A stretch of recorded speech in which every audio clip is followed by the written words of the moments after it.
أجمعين أما بعد فيا أيها الحاضرون اتقوا الله حق تقاته ولا تموتن إلا وأنتم مسلمون. أعوذ بالله من الشيطان الرجيم. بسم الله الرحمن الرحيم.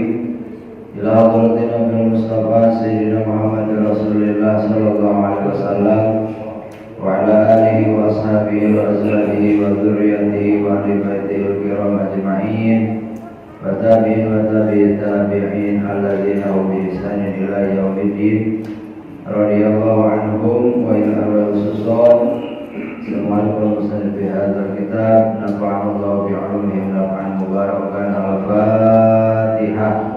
أعوذ بالله من الشيطان الرجيم. بسم الله الرحمن الرحيم. الحمد لله رب العالمين الرحمن الرحيم مالك يوم الدين إياك نعبد وإياك نستعين اهدنا الصراط المستقيم صراط الذين أنعمت عليهم غير المغضوب عليهم ولا الضالين.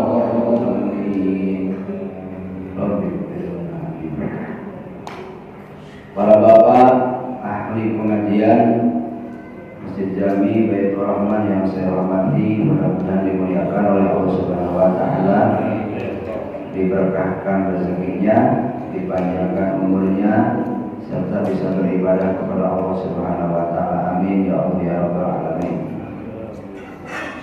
Para asatidz yang saya hormati, mudah-mudahan dimuliakan oleh Allah Subhanahu wa taala, tokoh masyarakat, tokoh agama.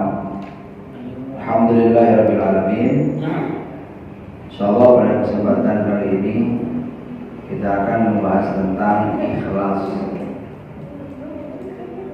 Sebagian ulama mengatakan bahwasannya ikhlas ini adalah ruhul amal. Ikhlas itu adalah ruhul amal, ruhnya amal. Kalau manusia tidak ada ruhnya disebut mati, tidak bisa bergerak, tidak bisa beraktivitas, tidak bisa merasakan apapun, tidak berguna. Kalau sudah mati kira-kira ada gunanya? Enggak ada. Dikubur. Begitupun amal yang kita lakukan, kalau tidak ada ikhlas maka amal tersebut mayit, seperti orang yang mati. Tidak ada manfaatnya, tidak bisa menjadi wasilah supaya kita menjadi selamat di dunia dan di akhirat. Tidak ada nilainya di hadapan Allah Subhanahu wa taala. Makanya harus ikhlas. Mau tidak mau kita harus mempunyai sifat ikhlas pada saat kita melakukan ibadah, pada saat kita melakukan berbagai macam aktivitas, baik yang sifatnya duniawi maupun ukhrawi. Karena tadi tanpa ikhlas amal kita ini seolah-olah seperti manusia yang tidak punya ruh, tidak ada manfaatnya. Bahkan di sini dikatakan bil ikhlasi yang kasyifu annahu ta'ala al-fa'il. Dengan sifat ikhlas, rasa ikhlas, maka akan dibukakan oleh Allah segala sesuatu yang kita lakukan, yang orang lain lakukan, yang dilakukan oleh makhluk, terlihat oleh mata batin kita bahwa itu semua adalah pekerjaannya Allah. Allah lah yang membuat itu semua. Kalau kita dalam kehidupan sehari-hari, ketika memandang diri kita sendiri beraktivitas, baik melakukan pekerjaan duniawi seperti kerja, usaha, maupun melakukan pekerjaan ukhrawi seperti sholat, sholawatan, haji, tidak melihat dan menyadari bahwa itu adalah kehendaknya Allah, berarti belum ada sifat ikhlas dalam diri kita. Karena ulama mengatakan kalaulah diri kita sudah punya sifat ikhlas, maka yang kasihu Allah akan membukakan mata batin kita, bisa melihat bahwa segala sesuatu yang ada di dunia ini, pergerakan makhluk itu dikehendaki oleh Allah, ditakdirkan oleh Allah. Bahkan daun yang jatuh dari pohonnya saja itu bukan jatuh dengan sendiri, ada dalam aturannya Allah Subhanahu wa Ta'ala. Sehingga kalau timbul pertanyaan bagaimana supaya kita mempunyai sifat ikhlas, ya kembali lagi kita harus sering latihan Iqra bismi rabbikal ladzi khalaq. Harus sering latihan membaca bismi rabbikal ladzi khalaq, bahwa segala pergerakan makhluk di dunia ini adalah kehendaknya Allah Subhanahu wa Ta'ala. Barulah akan ada sifat ikhlas. Atau bisa dibalik. Fakullama akhlasta, apabila kalian ikhlas, apabila kalian telah ikhlas, ay anta al-ikhlas, yakshifu, maka Allah akan membukakan laka Ana ta'ala huwal fahim. Allah akan membukakan mata batin kita bahwa semua yang ada di dunia ini dikehendaki oleh Allah Subhanahu wa Ta'ala. Saya ulang-ulang supaya tidak lupa. Di dalam surat Al-Baqarah semua pasti hafal, anak-anak juga pasti hafal. Kira-kira hafal nggak nih? Adik-adik surat Al-Baqarah hafal nggak? Hafal ya? Ayat pertama apa? Alif Lam Mim. Ayat pertama. Ayat keduanya Zalikal kitabu la raiba fihi hudal lil muttaqin. Terus alladzina yu'minuna bil ghaibi wa yuqimuna sholata wa mimma razaqnahum yunfiqun, dan seterusnya. Nanti di depan ketemu dengan kalimat summun bukmun umyun fahum la yarji'un. Artinya summun itu adalah tuli, bukmun artinya bisu, umyun artinya buta. Sedang menceritakan apa ayat tersebut? Sedang menceritakan sifat-sifat orang-orang kafir. Orang-orang kafir itu sumun, bukmun, umyun, tuli, bisu, buta. Tuli, bisu, buta. Non-muslim itu disifati oleh Al-Quran orang-orang yang tuli, bisu, buta. Kenyataannya secara dohir, apakah setiap non-muslim, setiap orang kafir itu tuli, bisu, buta?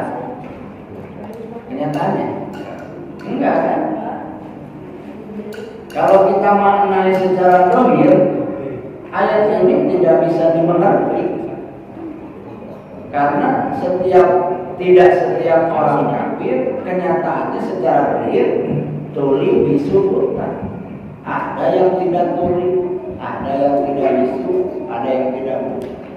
Ada juga yang tuli, ada juga yang bisu, ada juga yang buta. Berarti jangan dimaknai secara dohir.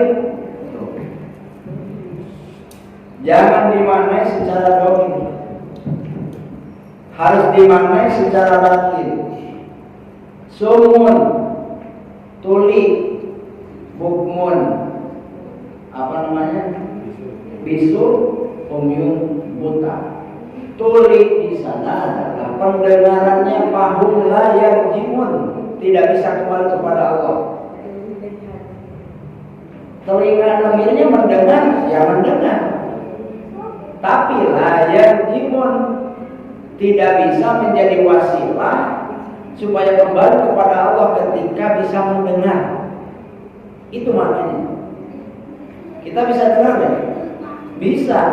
Tapi kalau pendengaran kita ini normal, pada saat kita bisa mendengar suaranya Pak Ustadz yang begitu merdu ketika marhabaan, kita bisa mendengar suaranya Pak Wawan dengan lantangnya kalau marhabaan. Pada saat kita mendengar suara-suara seperti ini, layar jiwa tidak kembali kepada Allah, berarti sifat kita masih ada sifat-sifatnya seperti orang kafir. Nauzubillah. Paham layar jiwa. Harusnya seperti apa? Pada saat kita mendengar, pendengaran ini ya dihitopi oleh Al-Quran, ikra, kembali kepada Allah. Pada saat kita bisa mendengar, kita bisa mendengar suara yang merdu, langsung kembali kepada Allah. Bagaimana maksudnya langsung kembali kepada Allah? Gampangnya pendengaran ini milik Allah sudah. Lebih jauhnya pada saat kita bisa mendengar, kita paham dan yakin bahwa kita ini bisa mendengar dibisakan oleh Allah, bukan kita yang bisa. Sehingga timbullah rasa syukur. Pada saat syukur, lain syakartum lazidanakum, maka Allah akan menambah nikmat pendengaran kita menjadi salah satu lahan ibadah kepada Allah Subhanahu wa taala. Jadi syukuran itu bukan hanya mengucapkan alhamdulillah. Syukuran itu kembalikan segala nikmat yang diberikan oleh Allah kepada Allah. Bagaimana cara mengembalikannya? Cukup gampang. Kita hanya sadar dan yakin, kemudian berlatih untuk dikembalikan semuanya nikmat yang ada di dalam diri kita itu kepada Allah. Paham Pak? Paham kan? Itu jadi cara latihannya begitu kan. Kita kan setiap saat mendengar. Kenapa nggak jadi jalan nyampe ke Allah gitu? Nah, jadi pendengaran ini kenapa diberikan oleh Allah? Ya sama seperti kendaraan. Jadi alat supaya kita bisa nyampe ke tempat tujuan dengan cepat, gitu ya, supaya bisa cepat. Pendengaran ini sama dengan mobil, alat ya, kendaraan. Bukmun, bisu. Bisu di sini maknanya batin, Pak. Artinya, ketika kita bisa bicara, layar jimun. Kalau lisan ketika bisa bicara tidak menjadi dorongan kepada kita untuk ingat kepada Allah, maka kita itu bisu. Karena tidak kembali kepada Allah.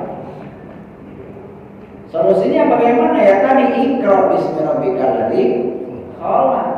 Baca bahwa ketika kita bisa bicara, yang memisahkan kita itu adalah Allah Subhanahu wa taala. Timbullah syukur, oh ini nikmat dari Allah. Sadar terus ini milik Allah. Ini oleh Allah. Yang kasih wal fa'il, terbuka bahwa yang mengerjakan ini semua adalah Allah. Itulah ikhlas. Umyun, buta. Buta batin maksudnya. Pada saat kita bisa melihat, tapi layar jimun tidak menjadi wasilah, menjadi jalan kembali kepada Allah, ingat kepada Allah, maka kita pada saat itu adalah orang buta secara batin, karena tidak bisa kembali kepada Allah. Jadi jangan kembali kepada Allah itu, ingat kepada Allah itu pada saat ada orang yang meninggal doang gitu. Ada yang meninggal baru ingat gitu ke Allah. Ingatnya karena kita takut mati gitu ya. Innalillahi wa inna ilaihi raji'un. Baru ingat akhirat. Padahal Allah telah memberikan berbagai macam fasilitas pendengaran, bicara, mata, panca indera, baik itu kulit yang mempunyai indera peraba itu adalah alat, supaya dengan alat itu semua kita bisa kembali kepada Allah. Bahkan bukan hanya itu semua, musibah, nikmat, semua kejadian di dunia ini sebenarnya adalah alat supaya kita bisa kembali kepada Allah, supaya kita bisa inna lillahi wa inna ilaihi raji'un. Itu. Paham ya? Paham ya? Sholat pun demikian. Pada saat kita sholat berdiri, nah berdirinya saja itu adalah kendaraan, alat. Jadi kata Allah, pada saat kamu bisa berdiri, jadikan berdiri itu menjadi motor atau mobil atau kendaraan atau wasilah atau alat untuk ingat kepada bahwasanya yang memisahkan kamu berdiri adalah Allah. Itu maksudnya. Pada saat kita mengucapkan Allahu Akbar yang disebut dengan apa? Takbiratul ihram. Ada berapa pekerjaan lisan mengucapkan Allahu Akbar. Kemudian tangan mengangkat ke atas. Ada berapa jalan untuk kembali kepada Allah pada saat kita takbiratul ihram. Jangan sampai alatnya banyak tapi kita tidak bisa nyampe, berarti mogok itu alatnya. Alatnya mogok, alatnya rusak. Pada saat kita membaca doa kita Allahu Akbar kabira walhamdulillahi katsira, maknanya saja itu mengarahkan semuanya supaya kita kembali kepada Allah. Subhanallah, subhanallah kan maha suci Allah. Allah menggerakkan kita tanpa perlu bantuan yang lain. Allah membuat dunia ini tanpa membutuhkan pertolongan orang lain. Allah memberikan musibah, memberikan nikmat tidak membutuhkan bantuan orang lain. Itu mana subhanallah. Dibaca di dalam sholat itu alat supaya kita kembali kepada Allah. Subhanallah wa bihamdihi inni wajjahtu wajhiya, bahkan itu pengakuan. Ini sesungguhnya aku wajjahtu menghadap aku wajhiya lillahi kepada zat yang menciptakan samawati wal ardh, langit dan bumi. Pada saat kita baca doa kita ikrar, ya Allah saya menghadap kepadamu. Tapi ternyata kita tidak menghadap karena buktinya kita tidak kembali kepada Allah. Bagaimana maksudnya tidak kembali kepada Allah? Kita tidak ingat kepada Allah. Kita tidak sadar bahwa ketika sholat itu adalah nikmat dari Allah. Kita tidak sadar bahwa ketika kita sholat yang membisahkan kita sholat adalah Allah. Jadi menghadap kepada Allah itu sadar bahwa ini adalah kehendak Allah. Maka pada saat mengucapkan inni wajjahtu wajhiya lillazi fatara samawati wal ardh, maka keyakinan kita setidaknya bisa membaca bahwa ini adalah kehendak Allah. Sholatku ini adalah kehendak Allah. Itu namanya menghadap kepada Allah. Kalau begitu mah kalau kita nggak menghadap, ucapannya mengucapkan menghadap, tapi hati dan pikiran kita tidak menghadap.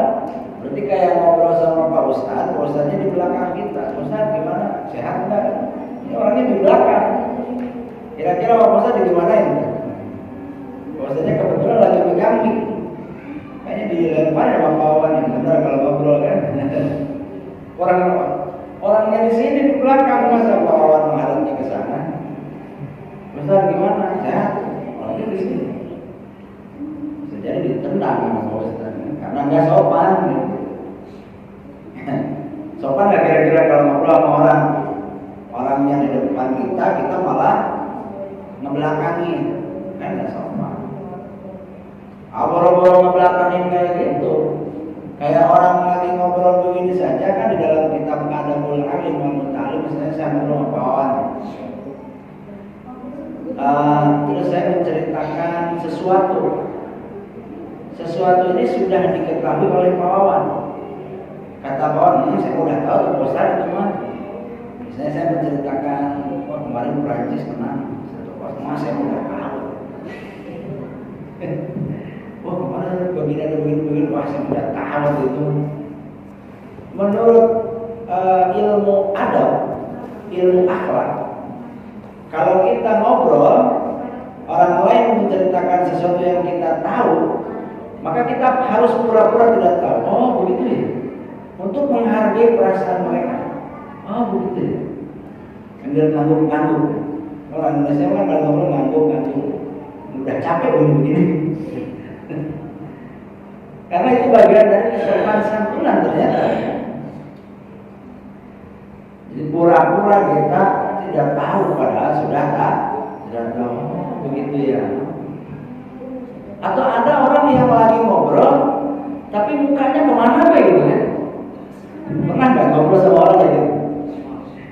Saya ngobrol sama Pak Abdul, muka Pak Abdul begini ya. Walaupun nggak dengerin, tapi kira-kira perasaan yang lagi ngomong gimana? Kesinggung kan? Maka dalam kitab adab ulama ta'lim, kalau kita ngobrol hadapkan muka kita kepada lawan ngobrol kita.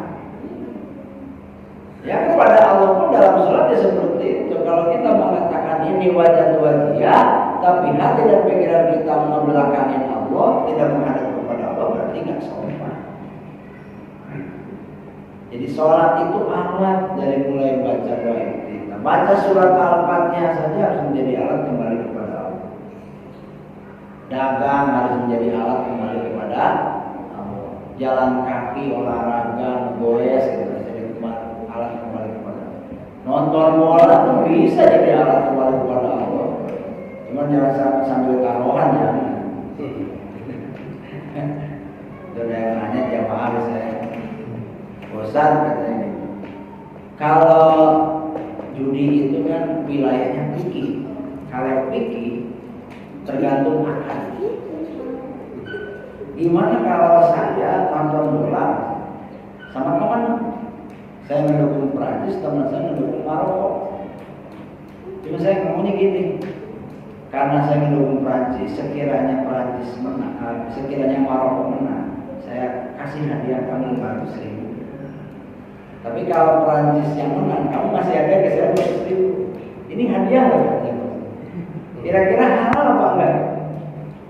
Saya sambil ketawa aja. Ini nyari dalil halal ini. Ya tetap haram kan? Tetap haram. Karena yang namanya hadiah itu ada ketentuannya. Hadiah itu boleh halal kalau si hadiahnya ini bukan dari peserta. Kalau begini mah bisa nih, saya mau Pak RT, saya mendukung Prancis, Pak RT mendukung Maroko. Pak Wawan datang mau duit 1 juta. Pak RT dukung apa? Maroko. Bosan, saya dukung Prancis. Kalau Prancis menang saya kasih hadiah 1 juta. Kalau Maroko menang saya kasih 1 juta buat Pak RT. Itu boleh kan? Boleh, karena duitnya dari siapa? Di bawah. Boleh. Kalau mau seperti itu nyari donatur. Tapi jarang ya. Ngapain kan? Rugi. Bisa semuanya jadi jalan kembali kepada Allah. Tinggal kitanya belajar. Gimana belajarnya tadi? Iqra bismi rabbikal ladzi khalaq. Surat apa itu? Surat apa kira-kira itu? Al-Alaq. Iqra bismi rabbikal ladzi khalaq. Terus apa lagi? Pintar. Sabun itu pintar gitu. Al-ikhlasu billah. Kemudian pengertian ikhlas itu di dalam perkataan kepada Allah menurut bahasa adalah tarkur riya, meninggalkan riya. Riya itu artinya apa? Ingin dilihat oleh orang lain, ingin diapresiasi, dinilai oleh orang lain. Malu melakukan sesuatu karena malu ada orang lain, itu pun riya. Saya mah malu kalau nggak berjamaah karena dekat sama musola masjidnya. Masa iya nggak berjamaah? Itu ya. Biasanya kalau di rumah nggak sholat sunat, kalau di masjid sholat sunat karena malu banyaknya sholat sunat, kalau langsung pergi juga malu, itu pun ya. Kalau yang berjamaahnya satu orang, nah suaranya pelan nih. Tapi kalau banyak kan, kenceng sampai enakan suaranya, itu pun ya. Sholat di rumah kenceng, cepat, patas. Tapi kalau di masjid nyantai, karena malu sama orang lain, itu pun ria. Saya mah nggak mau berjamaah ke masjid, takut dibilang ria, itu pun ria. Saya mah saudara nggak mau terang-terangan, ngumpet-ngumpet nggak jangan deket orang, takut dibilang ria, itu ria. Itu ria.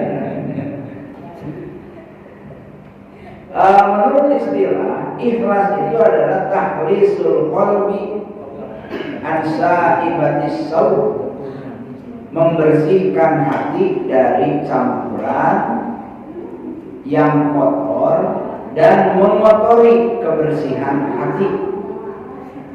Membersihkan hati dari campuran-campuran yang mengotori hati, itu namanya ikhlas. Saya ulangi, yang disebut ikhlas itu adalah membersihkan hati dari segala sesuatu yang bisa mengotori apa? Hati. Allah berfirman di dalam Al-Quran, min baini farsin wa damin labanan khalisan. Di antara kotoran hewan dan darah ada susu yang sangat bersih. Artinya apa? Keikhlasan di manusia itu sangat-sangat bisa diraih. Karena manusia itu diciptakan oleh Allah punya nafsu dan akal. Nafsu ini diibaratkan seperti pasir, kotoran. Damin seperti akal. Nah, susu adalah keikhlasan. Malaikat ikhlas wajar. Kalau malaikat ikhlas wajar, karena tidak punya nafsu. Bahaya kalau malaikat nafsu, bahaya, habis. Kalau malaikat punya nafsu, ya, ini yang bagian rezeki, repot juga kan. Ya, orang masih baik. Kalau nggak ada yang dikasih rezeki.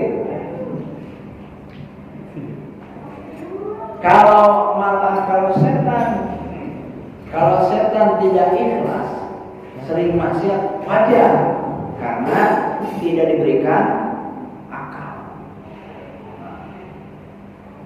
Manusia tidak akan selamanya salah karena punya akal. Manusia tidak akan selamanya benar karena punya nafsu. Tapi pada saat nafsu ini bisa dikendalikan oleh akalnya menjadi nafsu mutmainnah, maka akan timbul keikhlasan. Yang disebut dalam Al-Quran ini ibaratnya seperti air susu yang sangat jernih, murni, bersih. Al-ikhlasu Allah taqluba li amalika. Ikhlas itu tidak mencari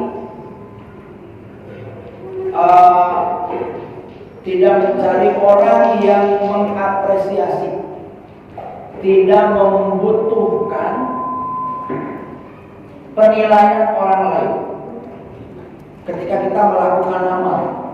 Ikhlas itu tidak membutuhkan pujian dari orang lain. Ikhlas itu tidak membutuhkan penglihatan orang lain pada saat kita melakukan amal. Yang dia butuhkan hanyalah penilaian dari Allah Subhanahu wa Ta'ala. Yang dia butuhkan adalah ridhonya Allah Subhanahu wa Ta'ala.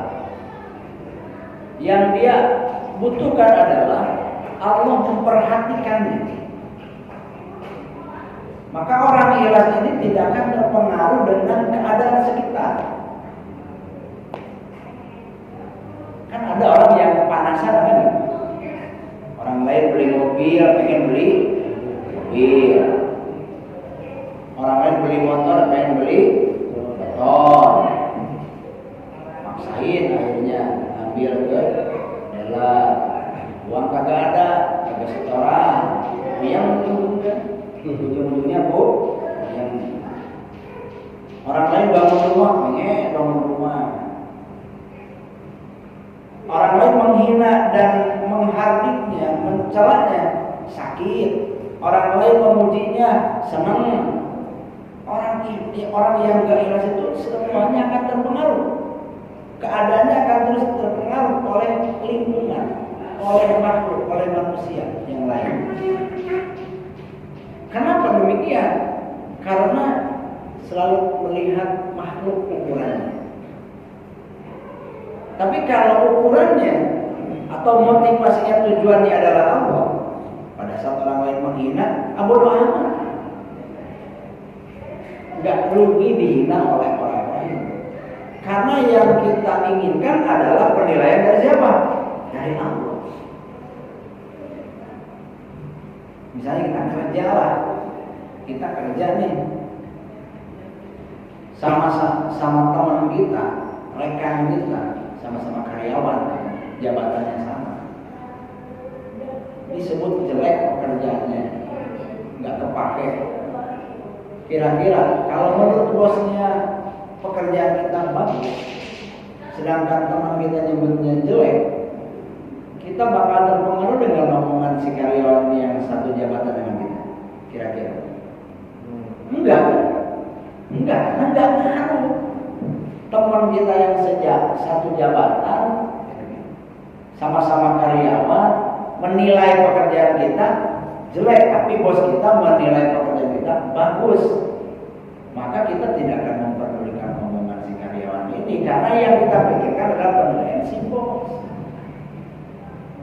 Kalau kita tujuannya ingin dinilai oleh Allah, dilihat oleh Allah, diberikan rahmat oleh Allah, ridho oleh Allah, maka pada saat kita dipuji oleh orang lain, bodoh amat, kita nggak bakal senang-senang. Ketika kita dihina oleh orang lain, bodoh amat. Yang penting Allah ridho. Karena kan kalau kita mengejar penilaian manusia itu nggak ada habisnya, nggak ada benarnya. Contoh kisahnya siapa? Luqmanul Hakim. Ya. Kisah Luqmanul Hakim pada saat membawa anaknya dan seekor keledai pakacang. Keledai itu kuda kecil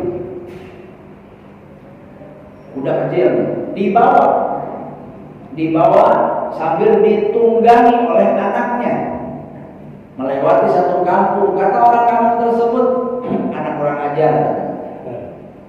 Bapaknya udah tua, suruh nuntun, suruh bawa sambil jalan kaki.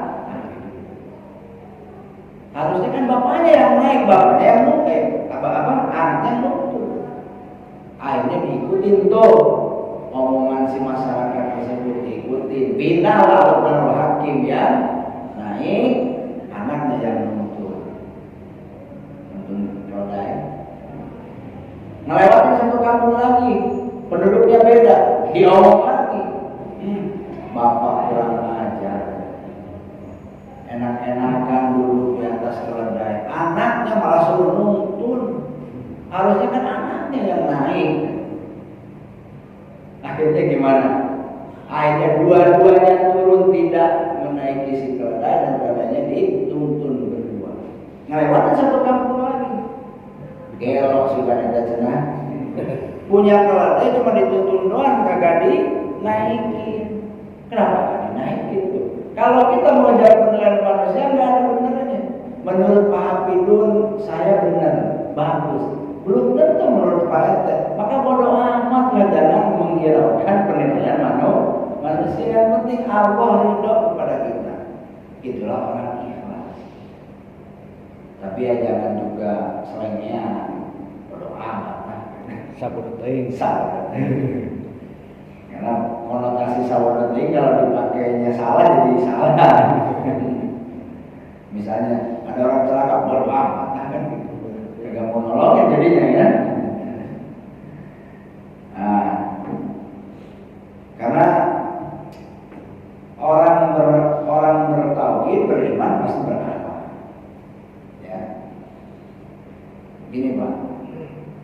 Ada yang halal menurut agama, tapi mungkar menurut kebiasaan sekitar. Mungkar menurut kebiasaan sekitar sebenarnya apa ya misalnya? Yang nggak pantas itu. Nah, misalnya gini, sholat pakai kaos, saya nyebutnya kaos sangsang, kaos kutang. Singlet, sholat pakai kaos singlet, pakai peci, pakai sarung, sah nggak ya? Tapi menurut pandangan orang awam kira-kira gitu, wajar, sopan, Orang pantas. hal nggak hal. Jadi kalau kita orang beriman itu boro-boro yang haram, yang halal saja tetapi tidak pantas untuk dilakukan, jangan, karena akan menimbulkan fitnah. Apalagi orang berilmu. Orang berilmu itu harus menjaga segala sesuatu yang halal tapi mungkar. Karena apa? Karena akan berakibat fatal terhadap ilmu itu sendiri. Maka kenapa Imam Syafi'i, Imam Maliki ketika diundang oleh presiden, kalau sekarang khalifah kalau zaman dulu, ke rumahnya, ke istana untuk mengajarkan anaknya di rumahnya, gak mau. Tujuannya apa? Tujuannya supaya ilmu di atas segala-galanya.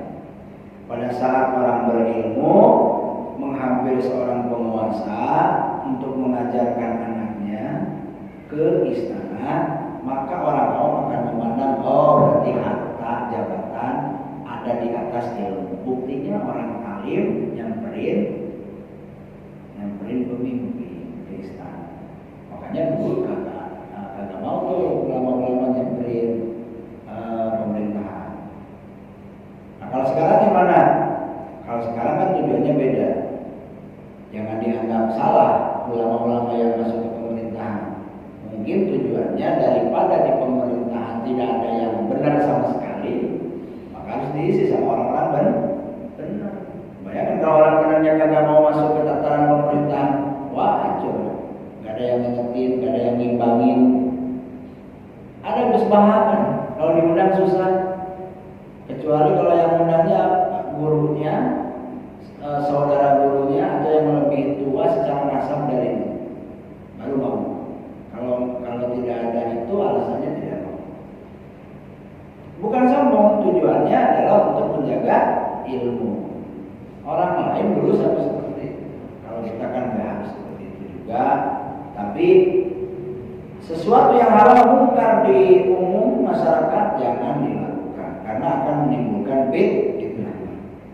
Rasulullah SAW pernah suatu ketika ngobrol dengan seorang perempuan namanya Siti Sophia, berdua malam-malam.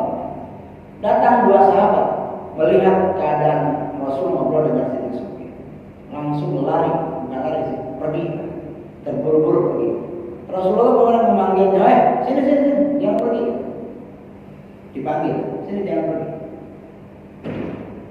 Kenapa aku panggil kamu? Aku akan menjelaskan keadaan yang sebenarnya. Ini adalah Sophia. Sofia itu adalah saudara. Muhrim loh.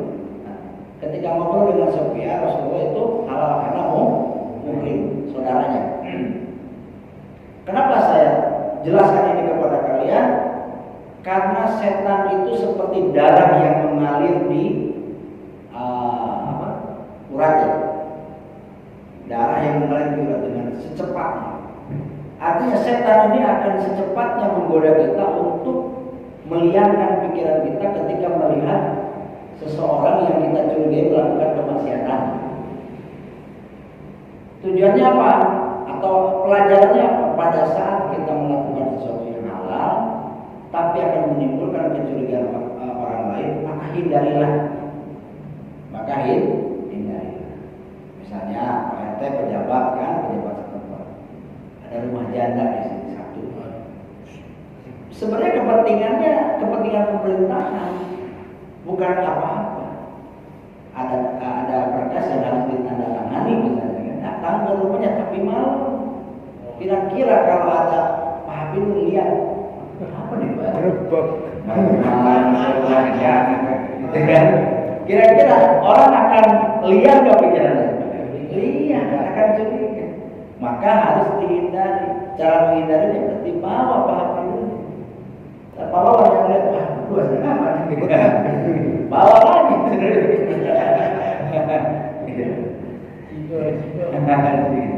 Jadi harus dijaga. Itulah orang-orang yang ikhlas, tidak membutuhkan penilaian, penglihatan orang lain kecuali Allah yang dia butuhkan, Allah yang dia kehendaki penilaiannya. Maka pada saat kita melakukan segala sesuatu tujuannya Allah, pada saat kita melakukan sesuatu motivasinya adalah Allah, itulah ikhlas. Dan kita akan mendapatkan kebahagiaan. Pasti bahagia. Kalau kita melakukan sesuatu motivasinya Allah, pasti bahagia. Kenapa? Karena Allah ada. Tapi kalau kita melakukan sesuatu motivasinya makhluk, pasti tidak akan bahagia. Karena makhluk itu tidak sedihlah pasti. Kita mengajar sesuatu yang tidak ada, yang menurut bayangan kita ada. Kira-kira sedih nggak ya? Sedih mas, lari ke sana kemari dengan jarak yang sangat jauh, mencari yang kita anggap ada, ternyata tidak ada. Baru kita sadar, ternyata tidak ada. Udah capek mah, pikiran udah capek, tenaga udah capek, pasti sedih. Maka kalau kita melakukan sesuatu motivasinya makhluk, tujuannya makhluk, pasti kecewa, pasti sedih karena tidak ada. Tapi kalau motivasinya Allah, tujuannya Allah, pasti bahagia karena Allah ada. Maka dikatakan dalam surat Al-Mu'minun, qad aflahal mu'minun. Kenapa orang bahagia itu orang yang beriman? Karena orang beriman tujuannya Allah, motivasinya Allah, pasti bahagia. Kalau orang yang tidak beriman tujuannya makhluk, motivasinya makhluk, maka tidak akan bahagia. Mudah-mudahan kita semuanya digampangkan oleh Allah untuk membaca segala sesuatu sehingga bisa kembali kepada Allah. Amin ya Allah ya Rabbal alamin.